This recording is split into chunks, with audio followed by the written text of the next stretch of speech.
Hello, स्वागत है आप सबका हमारे इस छोटे से ब्लॉग में। आशा करते हैं आप सब लोगों की पढ़ाई बढ़िया चल रही होगी। मेरी भी पढ़ाई बढ़िया चल रही है, क्योंकि अब एग्ज़ाम को सीजीएल मेंस के लिए बहुत ज़्यादा टाइम नहीं बचा है। तो मैं तो पूरा अपना दिन का रूटीन जो है लगभग 10 से 12 घंटे में डिवाइड कर रखा है।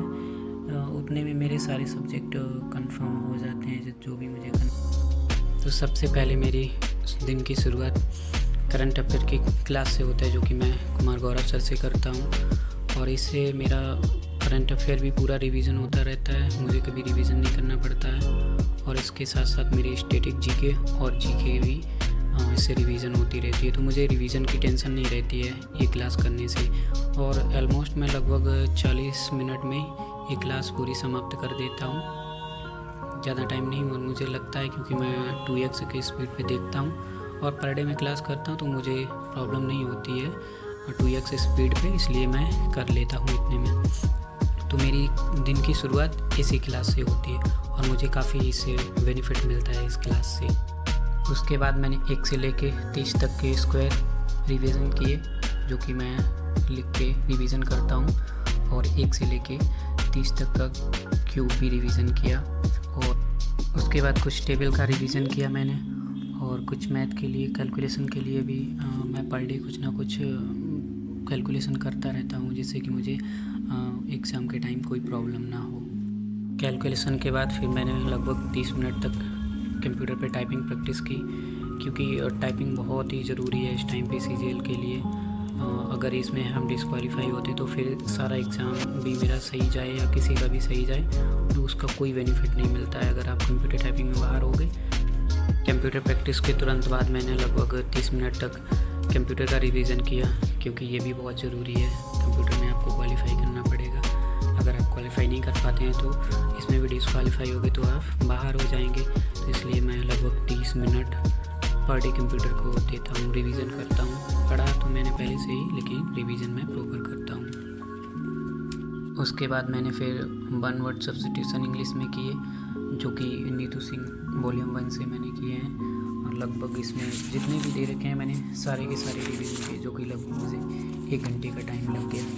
और मैं पर डे एक कोई भी इंग्लिश का चैप्टर उठाता हूँ, चाहे 1 वर्ड हुआ या सिनोनियम हुआ, एंटोनियम हुआ या इडियम एंड फ्रेजेस हुआ, जो भी मैं रिवीजन करता हूँ 1 दिन में पूरा चैप्टर ही फिनिश कर देता हूँ। लगभग 1 से 1.5 घंटा मुझे लग जाता है इसमें। और इसके बाद मैंने फिर एंशिएंट हिस्ट्री का रिवीजन किया पूरा, जो कि मैंने कुमार गौरव सर का जो 2.2 बैच है वो मैंने परचेस कर रखा है, तो मैं उसी से रिवीजन करता हूँ, क्योंकि वो मेरा पढ़ा हुआ है। बस मुझे रिवीजन करना रहता है, जो कि मैं पीडीएफ से कर लेता हूँ। क्लास मुझे नहीं लेनी पड़ती है तो ज़्यादा टाइम नहीं लगता है, क्योंकि पीडीएफ से ऑलरेडी बहुत जल्दी हो जाता है, तो काफ़ी ज़्यादा टाइम कम लगता है और काफ़ी ज़्यादा रिवीजन हो जाता है इससे।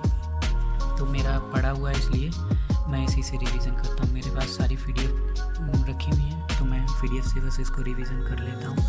और जितना भी होता है उसको मैं लिखता भी हूँ, जैसे जो मुझे कुछ चीज़ें समझ में नहीं आती वो मैं अपने कॉपी पे नोट डाउन करता जाता हूँ। या जो भी चीज़ मुझे थोड़ा टफ लगती है, बार बार जब पढ़ते हैं तो लग तो जाता है ये कौन सा पोर्शन क्या टफ लग रहा है, तो मैं उसको अपने कॉपी में नोट कर लेता हूँ।